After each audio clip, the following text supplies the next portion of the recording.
In the history of the Great Patriotic War, there are names forever etched in gold. Among them is the legendary Sidor Kovpak, a man whose name became a symbol of popular struggle. He was not a career military man, but his genius as a commander manifested itself in the harshest conditions, when it seemed there was no hope. A peasant from Poltava region, a participant in 2 world wars, he rose from a rank-and-file soldier to the commander of a partisan unit whose raids struck terror into the enemy. His detachments, having traversed thousands of kilometers behind enemy lines, became the living embodiment of the idea that a people's war can crush any aggressor. But who was he, this amazing man? How did a simple villager become one of the most successful partisan commanders? And what was the secret of his tactics that allowed him to overcome all enemy barriers and traps? We will try to find answers to these questions by delving into the history of his life and struggle. In order to understand the stature of Sidor Kovpak, it is necessary to look into his past, into the years when the steel of his character was forged. He was born in 1887 into a small peasant family in Poltavshchina, in the village of Poltava. The family was large, 9 children, and life from an early age accustomed him to labor and responsibility. Sidor Artemyevich grew up in an atmosphere of harsh peasant life, where every day was a struggle for survival. This shaped in him perseverance, endurance, and a deep understanding of the needs of the common person. He knew firsthand the value of bread and the value of peace. His youth fell on troubled times. At the age of 27, in 1914, the First World War broke out, and Kovpak was called into the army. He fought bravely, showing wit and resourcefulness, for which he was awarded 2 St. George Crosses and 2 medals. His experience as a frontline scout, gained on the Southwestern Front, became an invaluable foundation for future partisan activities. He learned to navigate unfamiliar terrain, read tracks, act covertly, and make quick decisions in critical situations. This was a true school of survival and tactics. After the revolution and the October coup, Sidor Artemyevich did not stand aside. He actively participated in the Civil War, fighting in Alexander Parkhomenko's partisan detachment and then in the 25th Chapayev Division. This period strengthened his leadership qualities, taught him to command people and organize combat operations. He saw a new country being born and believed in the ideals for which he fought. When the weapons fell silent, Kovpak returned to peaceful life, but not to peasant labor. His organizational abilities were noticed, and he began to work in responsible positions. First, he was the chairman of an agricultural artel, then the director of a state farm. In 1937, he was elected chairman of the city executive committee in the small town of Poltava, Sumy region. Here, he proved himself to be a skilled manager and a caring leader, always ready to listen to people and help. He built schools, hospitals, roads, improving the lives of city residents. And it was here, in Poltava, that a new, even more terrible war found him, which forever changed his destiny and made him a legend. He was a man who saw war not only on the front lines but also from within, understanding its destructive power and its consequences for ordinary people. His peaceful life, full of creation, was abruptly cut short, giving way to a new, deadly struggle. The summer of 1941 will forever be etched in history as a time of unprecedented trials. For Sidor Kovpak, chairman of the Poltava City Executive Committee, it began with alarming reports of the enemy's rapid advance. German troops, like an avalanche, descended upon Soviet soil, leaving ruins and chaos in their wake.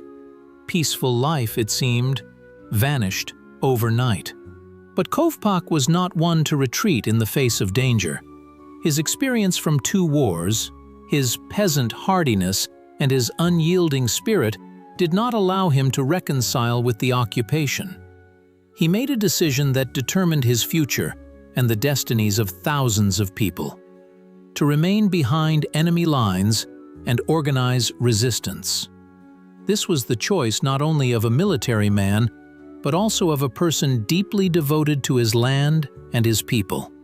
Amidst panic and retreat, when many were losing hope, Kovpak saw only one path: struggle.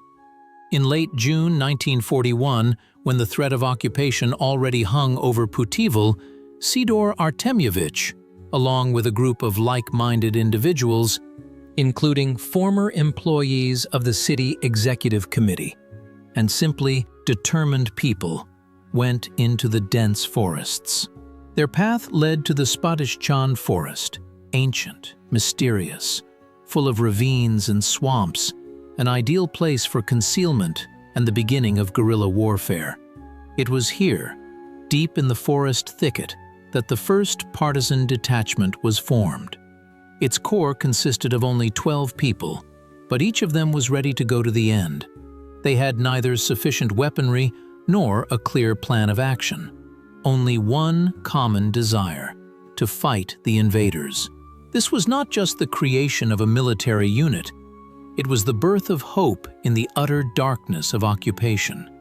The detachment's first operations were cautious but daring. Unable to engage in open combat with superior enemy forces, the partisans focused on sabotage. They blew up bridges, disrupted communications, destroyed small German garrisons, sowing panic and uncertainty among the occupiers. Each such action, however insignificant it might seem at first glance, had enormous psychological significance. It showed the local population that not all was lost, that the struggle continued, and that the enemy was not omnipotent. These small victories became the spark that ignited into the flame of people's war. However, the path to the formation of the partisan movement was strewn with difficulties. German terror descended upon the occupied territories with unprecedented cruelty. Punitive detachments mercilessly dealt with the civilian population suspected of having ties with the partisans. This created enormous risks for all who dared to help the avengers of the people. In addition, the complete absence of centralized leadership in the first months of the war placed the partisan detachments in an extremely difficult position. They acted disjointedly, without communication with each other, without clear instructions and support from the mainland. Kovpak had to rely solely on his intuition, experience, and ability to convince people. He needed not only to lead combat operations, but also to establish daily life, procure food, weapons, medicine, and most importantly, to maintain the morale of his fighters in conditions of constant danger and hardship. This was a struggle not only against the enemy, but also against despair, hunger, cold, and disbelief. And in this struggle, Sidor Kovpak proved himself to be a true leader, capable of uniting people and leading them to victory. Against this backdrop, where each day was a struggle for survival, Kovpak's unique tactics were born. They were not the result of academic research, but a fusion of military experience, peasant shrewdness, and a deep understanding of the enemy's psychology. The main principle was mobility. The partisans never stayed in one place, constantly moving like ghosts. This allowed them to avoid major clashes with superior enemy forces, preserve their personnel, and strike where they were least expected. The German command was constantly guessing, trying to track the movements of Kovpak's men. Today, they would blow up a train in one area. Tomorrow, they would appear hundreds of kilometers away, attacking a garrison. This constant change of location nullified all German attempts to encircle and destroy the detachments. The second principle was surprise. Every partisan strike was carefully planned and delivered unexpectedly, like a lightning bolt. Night raids on headquarters, warehouses, railway stations, ambush attacks. All of this demoralized the enemy and sowed panic. Kovpak's partisans gave the occupiers no moment of peace, keeping them in constant tension. They appeared from nowhere and disappeared into nowhere, leaving behind destruction and fear. It was surprise that allowed them to operate successfully against significantly superior enemy forces, turning every clash into a shock for the Germans. Camouflage was not just an element of tactics, but a way of life. The partisans knew how to merge with the forest, with the terrain, to become invisible. They used natural shelters, carefully camouflaged their camps, moved at night, avoiding open spaces. But even during the day, if the situation demanded it, they could pass enemy posts unnoticed, using their knowledge of the terrain and their ability to be part of nature. In addition, they skillfully spread disinformation, creating false trails and misleading the enemy about their plans. This ability to be invisible was one of the key factors in their survival and success. And perhaps the most important principle was interaction with the local population. Kovpak understood that without the support of the people, partisan warfare was doomed. He established strict discipline in the detachments, forbidding any manifestations of looting and violence. The partisans helped the peasants with field work, shared food, and protected them from punitive detachments. In return, the population became the eyes and ears of the partisans, supplying them with intelligence, food, and sheltering the wounded.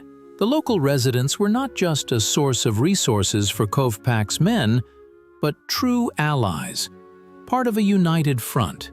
This mutual assistance created a powerful network of resistance that the Germans were never able to break. The quote of partisan warfare differed from other formations in its strategic focus.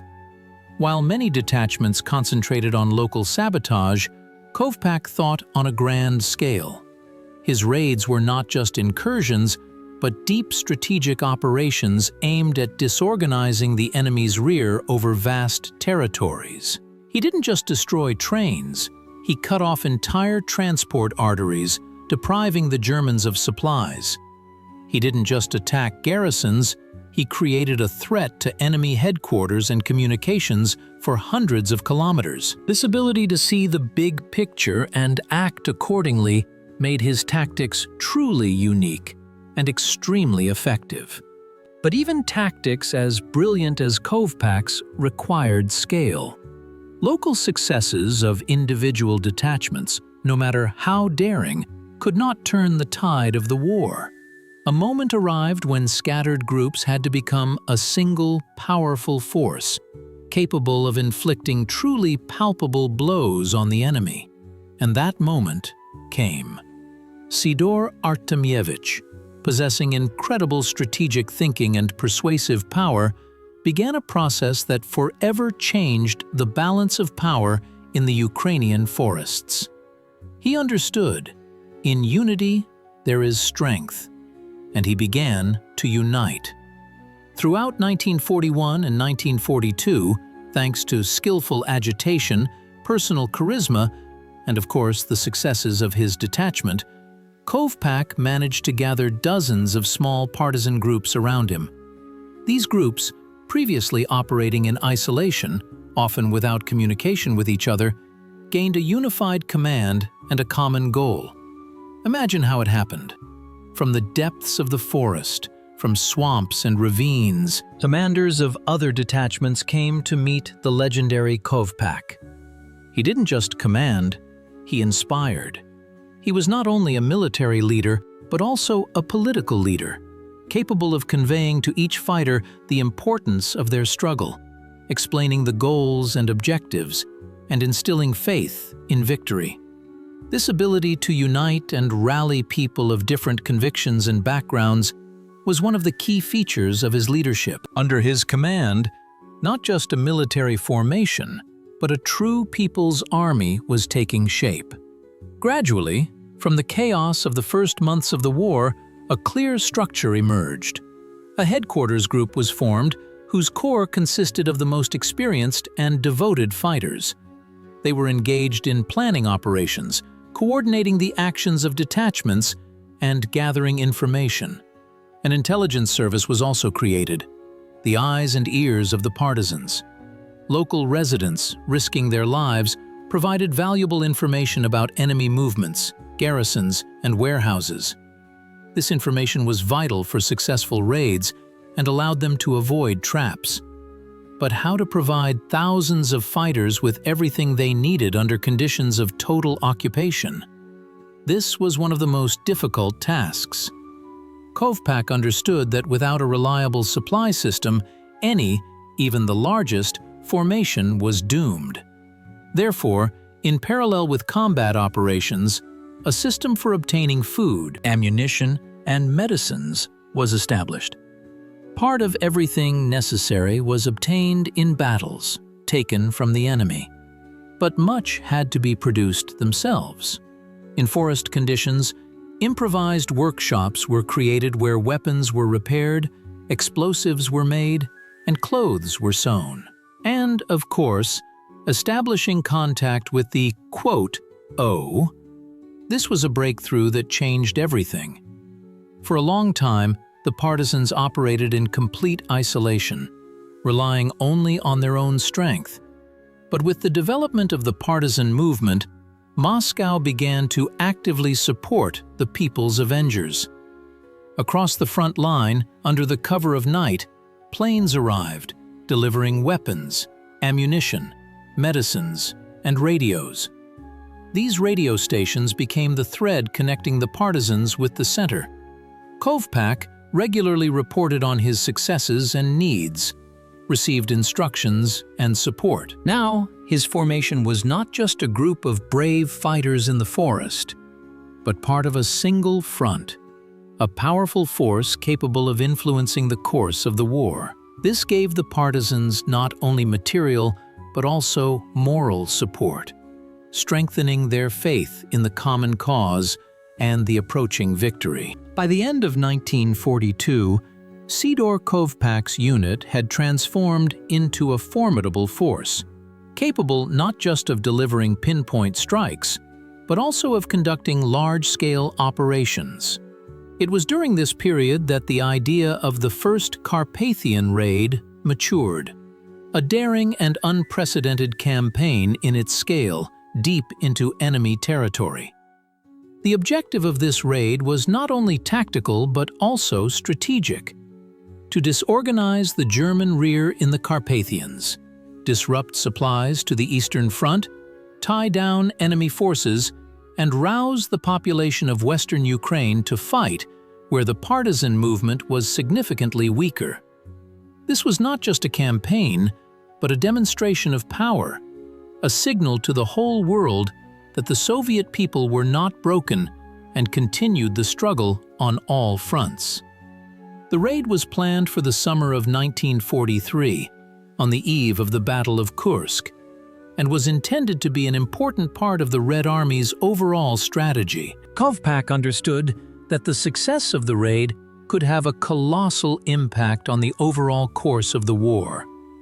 It was to become not only a military, but also a political act, a symbol of defiance. Preparation for such a grandiose campaign was truly titanic. Thousands of fighters needed food, ammunition, medicine, warm clothing, as they were to pass through mountains where, even in summer, there are sharp temperature fluctuations. All this was gathered bit by bit, obtained in battles, delivered from the mainland. Special attention was paid to reconnaissance. Dozens of scouts were deployed to the presumed areas of the raid, gathering information about the deployment of enemy garrisons, the condition of roads, and the mood of the population. Every detail mattered, for the lives of thousands of people depended on it. In June 1943, when the forests were already fully green and the days grew longer, Kovpak's partisan unit, numbering about 2,000 people, set off. They had to overcome hundreds of kilometers through occupied territory, break through several lines of defense, cross major rivers, and finally enter the mountainous terrain of the Carpathians. The first days of the raid were tense. The partisans constantly encountered German roadblocks and punitive detachments. But thanks to well-practiced tactics of sudden strikes, rapid maneuvers, and skillful camouflage, they managed to slip through enemy lines, leaving the opponent bewildered. Kovpak, as always, personally led the advance detachments, making decisions on the fly, changing routes, bypassing dangerous sections. He was the embodiment of mobile warfare, giving the enemy no chance to gain a foothold. However, the real trials began when the partisans reached the Carpathian Mountains. This was a completely different terrain, unlike the familiar flat forests. Steep ascents, deep gorges, turbulent rivers, impassable thickets. All this became a serious obstacle. The enemy, using their knowledge of the terrain, set up ambushes in narrow passages and mined trails. But Kovpak was not one to retreat. His tactical decisions in critical situations were striking in their boldness and originality. Once, when the partisans were trapped in a gorge, he ordered a feigned retreat, and then, when the enemy relaxed, performed a swift flanking maneuver, catching the Germans by surprise. Another time, to cross a river under fire, he ordered rafts to be built from improvised materials, and then, using thick fog, successfully ferried the entire detachment. The Carpathian raid became a true test of endurance, courage, and military leadership. Kovpak's partisans went through fire and water, through mountains and forests, demonstrating iron will and an unbending spirit. They not only accomplished their assigned tasks, but also exceeded all expectations. The raid showed that People's War is capable of the most daring and large-scale operations, capable of influencing the course of the entire war. It lifted the spirits of the local population, showed that struggle is possible even in the most difficult conditions, and became a vivid example of how determination and competent command can overcome any obstacles. The Carpathian raid demonstrated not only the military might of Kovpak's partisans, but also their deep connection with the people, without which success would have been impossible. Sidor Kovpak perfectly understood that partisan warfare was not just combat operations, it was a war of the entire people. Therefore, interaction with the local population in occupied territories was one of the key elements of his strategy. And this was not just about receiving help. It was an entire system of work built on mutual trust and understanding. Kovpak's partisans didn't just arrive in settlements, they came as liberators, as their own. Their tactics began with thorough agitation. Specially trained individuals were sent to every settlement through which or near which the detachment operated. They distributed leaflets, Sovin Form Bureau reports, and told the truth about the situation at the front, debunking fascist propaganda. They spoke to people in an understandable language, explaining why it was important to fight, why one shouldn't trust the occupiers. And this political work was no less important than combat operations. People, exhausted by terror and lies, saw hope in the partisans, and truth in their words. Often, Kovpak himself held meetings with the population. His simple yet convincing language, his authority, his sincere belief in victory resonated in people's hearts. He didn't promise an easy life, but promised struggle and liberation. And people believed him. This belief was invaluable capital. The system for recruiting volunteers into the detachments was also meticulously thought out. Kovpak did not conscript by force. He appealed to consciousness and patriotism. Those who could not reconcile themselves with the occupation, who wanted to avenge the fallen, who believed in victory, joined the detachments. Among the volunteers were both young men and women, as well as older men with combat experience. They became not just soldiers, but part of a large partisan family, where everyone was ready to help one another. Local residents played a colossal role in ensuring the vital activities of the partisan detachments. They were the main sources of intelligence. Women, children, and old people, risking their lives, provided information about the movement of German troops, their numbers, garrison locations, and the presence of warehouses. This data allowed the partisans to plan their operations, avoid ambushes, and deliver precise strikes. Without this invisible network of popular scouts, many of Kovpak's raids would have been impossible. Food was another vital component.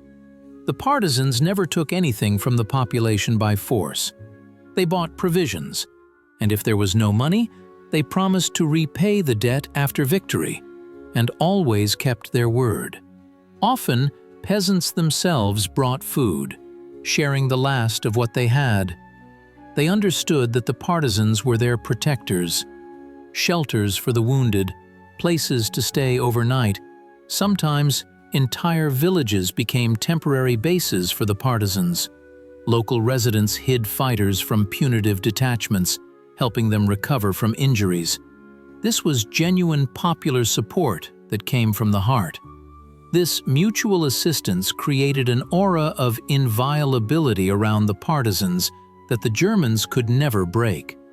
They could burn villages, shoot people, but they could not break the spirit of resistance, because the people and the partisans were one. This people's war, so skillfully organized and led by Sidor Kovpak, became a key factor in success. It showed that even in the most hopeless conditions, when the state temporarily lost control over territories, the people were capable of self-organizing and fighting for their freedom. And this was not just a struggle for survival, it was a struggle for the future, for the homeland, for justice. It was this unbreakable connection with the people that made Kovpak's partisan movement invincible, allowing him to travel thousands of kilometers behind enemy lines and inflict sensitive blows. NEH support was the foundation, but the true measure of success was always combat operations. It was these, daring and effective, that made Kovpak's unit legendary. From the very beginning, when Sidor Artemievich's detachment was still small, the partisans focused on the enemy's most vulnerable points, its communications and garrisons. In the first months of the war, when the Germans had not yet managed to fortify themselves, Kovpak's men delivered pinpoint strikes that, like needle pricks, poisoned the occupiers' lives. One of the first vivid episodes was the attack on the German garrison in the village of Zhovtnevo. This was a small but carefully planned operation. The partisans, using their knowledge of the terrain and the element of surprise, surrounded the village at night. A swift attack caught the sleeping soldiers off guard. As a result of a short but fierce battle, the garrison was defeated, and the partisans seized weapons, ammunition, and provisions. This was not only a material success, but also a powerful moral blow to the enemy, showing that there was no peace, even in the rear. For the local population, it became a signal of hope. Popular support was the foundation, but the true measure of success was always combat operations. It was these, daring and effective, that made Kovpak's unit legendary. From the very beginning, when Sidor Artemievich's detachment was still small, the partisans focused on the enemy's most vulnerable points, his communications and garrisons. In the first months of the war, when the Germans had not yet managed to fortify themselves, Kovpak's men delivered pinpoint strikes that, like needle pricks, poisoned the occupiers' lives.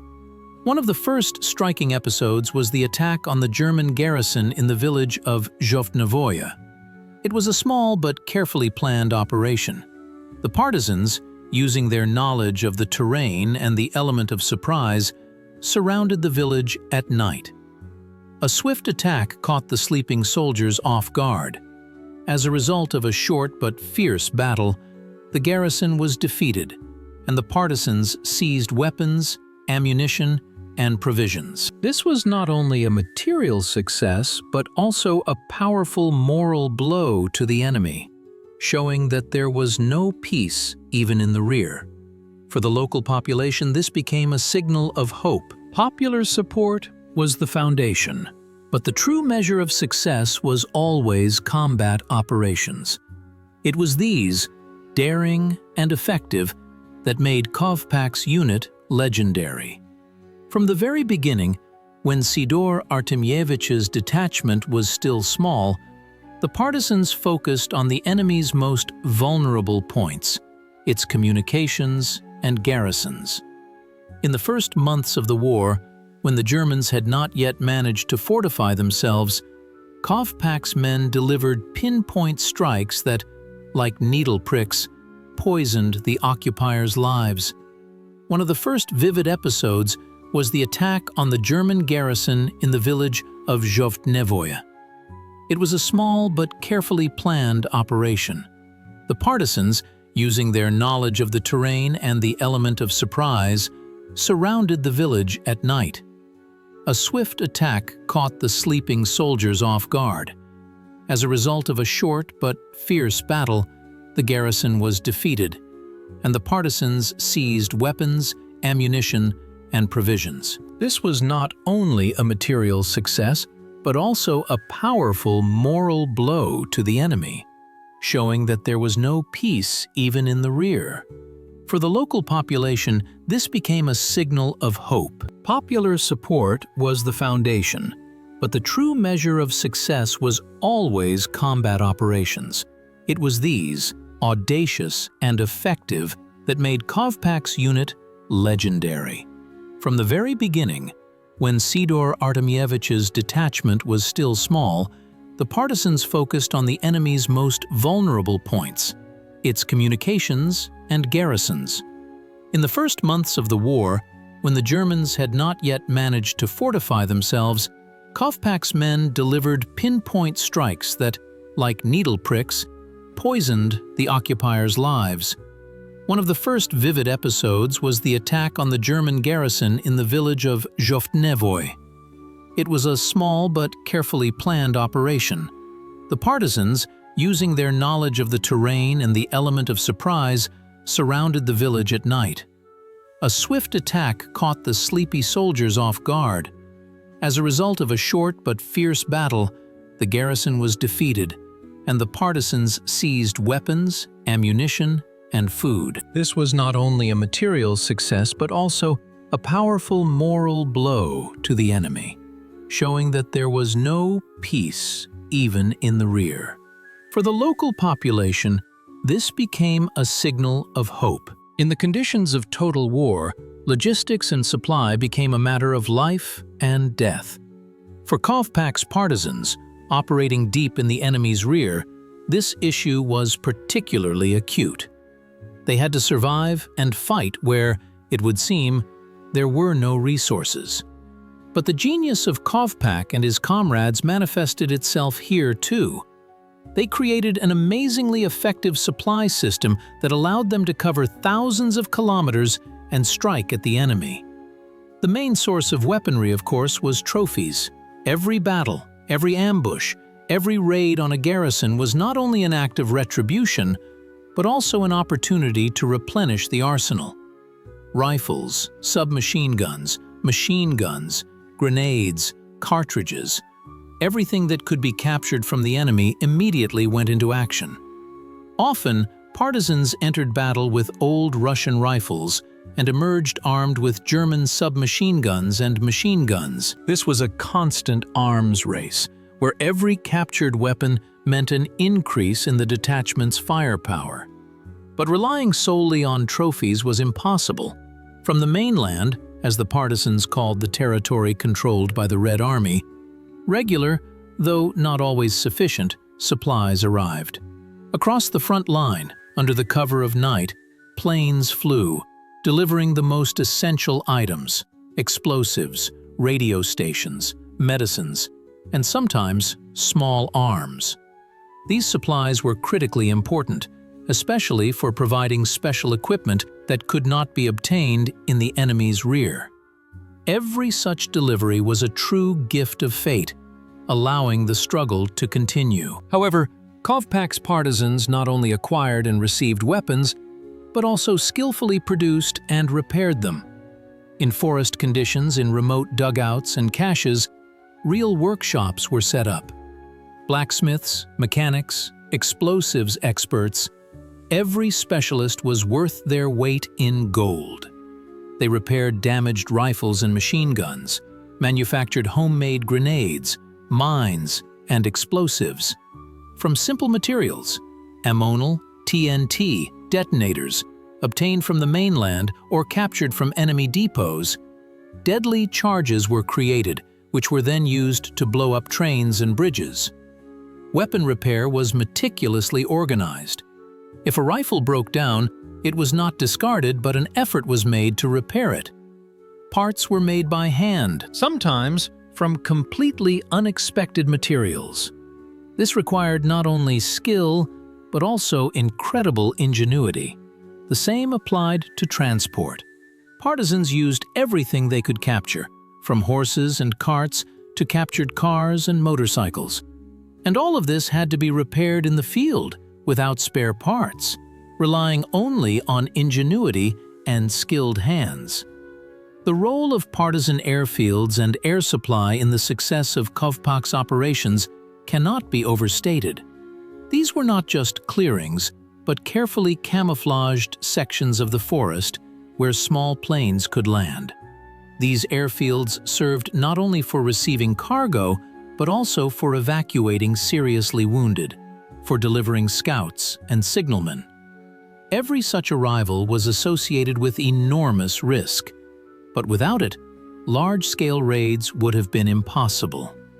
Air supply became a real lifeline for the partisans, allowing them to maintain combat effectiveness and conduct operations in the most remote areas. It was a symbol that the mainland remembered and supported its heroes, and that they were not alone in their struggle. Popular support, daring raids, complex logistics, all these were elements of a large, intricate system built by Kovpak's partisans.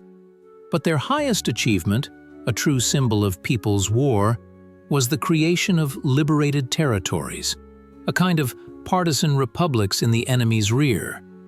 In these lands, temporarily wrested from the occupiers, life began to normalize according to their own Soviet laws, demonstrating to the world that even under the harshest occupation, the people are capable of self-organization and revival.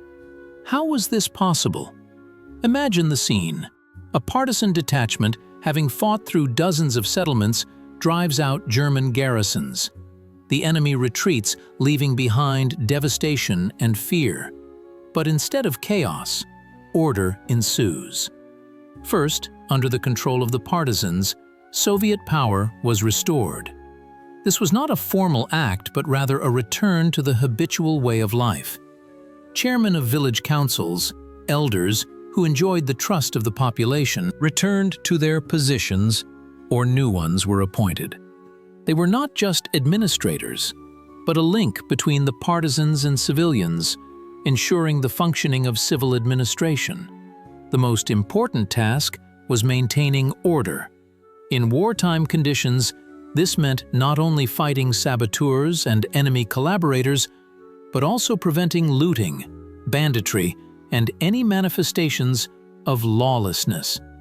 Partisans, and sometimes specially formed self-defense detachments from local residents, patrolled the territories, ensuring compliance with laws. A system of people's courts was established, which resolved disputes and passed sentences guided by Soviet legislation. This created a sense of stability and security, which was especially valuable in the context of general devastation. Socio-economic life in the partisan regions also improved.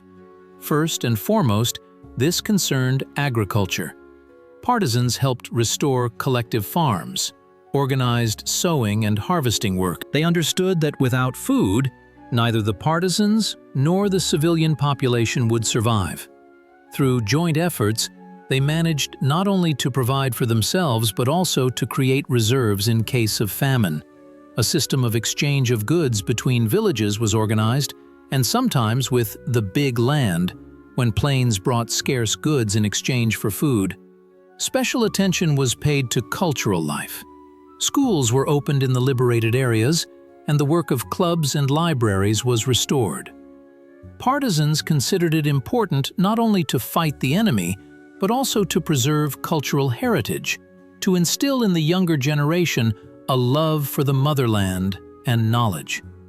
Rallies and meetings were held, where soldiers spoke about the situation at the front and the struggle for freedom.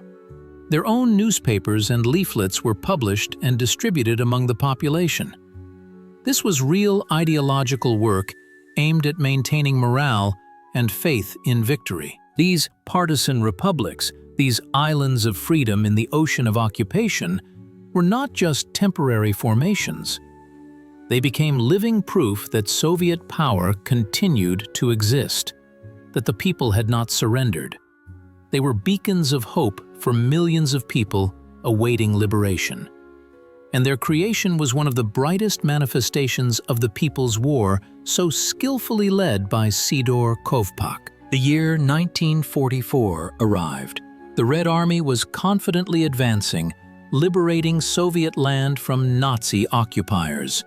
But deep behind enemy lines, in the territory of western Ukraine, the struggle of Sidor Kovpak's partisan detachment continued with undiminished ferocity. This was the concluding stage of their heroic military path, a time when it seemed that victory was close. But every step towards it came at the cost of incredible efforts and losses. The detachment, which had repeatedly proven its combat effectiveness, continued its raids aimed at disorganizing the German rear. They still blew up echelons, destroyed bridges, and attacked garrisons, giving the enemy no respite. However, the conditions of the struggle were changing. The Germans, retreating, became even more cruel and ruthless. They threw more and more forces against the partisans, trying at all costs to stop these forest ghosts who gave them no peace. The partisans had to act even more secretly, even more cautiously, while maintaining an offensive pace. The air was filled with a premonition of an imminent meeting with units of the Red Army. Communication with the mainland had been established, and the detachment commanders regularly received information about the front's advance. Every day brought closer the long-awaited moment when the partisans would be able to reunite with their own, when their months-long, and for many, years-long struggle behind enemy lines would finally end. And that moment arrived. In early 1944, after another daring raid, Sidor Kovpak's partisan detachments met with the advanced units of the Red Army. Imagine this scene. From the forest thicket, exhausted but unconquered, thousands of fighters emerge, laden with captured weapons, their faces scorched by the winds of war. And to meet them come Soviet soldiers who can hardly believe their eyes. This was not just a meeting of two military units, it was the reunification of two parts of a single whole, the army and the people, who together forged victory. Emotions overwhelmed everyone. Tears of joy, strong embraces, stories of what they had endured. For many partisans, this was the first time in years they had seen their own, when they could speak freely in their native language without fear of spies and informers. After joining the Red Army, the process of reorganizing the partisan detachments began. Some fighters, who had combat experience and a desire to continue the struggle at the front, were incorporated into regular units. Others, exhausted by the hardships of partisan life, were given the opportunity to return to peaceful labor, to rebuild the destroyed economy. Sidor Artemyevich Kovpak, already twice a hero of the Soviet Union, continued his service, holding responsible positions. His experience and knowledge were invaluable for the new post-war life. However, even after the war, his heart remained with those who fought alongside him in the forests and swamps. The overall contribution of Kovpak's men to the victory over Nazism and the liberation of Ukraine is difficult to overestimate. Their raids, covering thousands of kilometers, disorganized the enemy's rear, drawing huge forces of the occupiers that could have been used at the front. They destroyed communications, warehouses, and equipment, thereby undermining the combat effectiveness of the German army. But most importantly, they were a symbol of the unwavering spirit of resistance, a beacon of hope for millions of people under occupation. Kovpak's men showed that People's War is capable of much, that even in the most difficult conditions, one can and must fight for one's freedom. Their heroism, their courage, their devotion to the motherland will forever remain in the memory of generations. They were not just partisans, they were the embodiment of the people's will to victory, living proof that no force can break a people fighting for its freedom. The war ended. The salvos died down, the fighting ceased.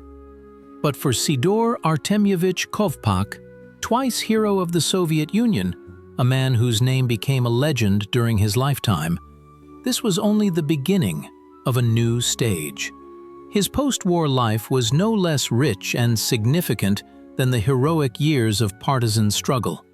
He did not retreat into the shadows, did not rest on his laurels. His experience, his wisdom, his indomitable will were in demand by the young country rising from the ruins. From 1944 to 1947, Sidor Kovpak served as a member of the Supreme Court of the Ukrainian SSR. This was a completely different field of activity, but here too he proved himself to be a principled, fair man who deeply understood the needs of ordinary people. Then, from 1947 to 1967, for a full 20 years, he was deputy chairman of the Presidium of the Supreme Soviet of the Ukrainian SSR. This was a high state position, allowing him to influence the life of the Republic, engage in the restoration of the devastated economy, and care for veterans and their families. He actively participated in public life, serving as a deputy of the Supreme Soviet of the USSR for several convocations. His authority was indisputable. His word carried weight. He often met with young people, telling them about the war, about the partisan movement, sharing his invaluable experience and instilling love for the motherland. Sidor Artemyevich Kovpak passed away in 1978 at the age of 91. He lived a long and vibrant life, leaving behind not only the memory of heroic deeds, but also a rich legacy. His combat experience, his unique tactics of partisan warfare, became the subject of deep study by military theorists around the world. The principles of mobility, surprise, interaction with the population, and flexibility in decision-making, which Kovpak so successfully applied, proved relevant for other countries and conflicts as well. His experience was used in national liberation movements in Asia, Africa, and the Middle East. His name became synonymous with People's War, the struggle for freedom and independence. Kovpak's lessons were and continue to be studied in military academies. His books have been translated into many languages. He showed that even a small but well-organized and motivated group of people, relying on the support of the population, is capable of resisting significantly superior forces. The memory of Sidor Kovpak is carefully preserved in modern history and culture. Streets, schools, and museums are named after him. Monuments to him have been erected in many cities of Ukraine and Russia. Books have been written about him, films have been made, and songs have been composed. The most famous, of course, is the film Duma about Kovpak, which became a classic of Soviet cinema. But it is important not only to preserve the memory of the past, but also to see the relevance of his legacy today. In the modern world, where conflicts and wars continue, Kovpak's ideas of popular resistance, the importance of morale, and interaction with the population remain exceptionally important. His example teaches us that strength of spirit, faith in a just cause, and readiness to fight for one's freedom can overcome any difficulties. Sidor Kovpak is not just a hero of the past. He is a symbol of an unconquered spirit, an example of courage and resilience that continues to inspire new generations. His life is a lesson that teaches us to value peace, fight for justice, and never give up in the face of evil. And as long as we remember people like Kovpak, we retain a part of their great feat within ourselves.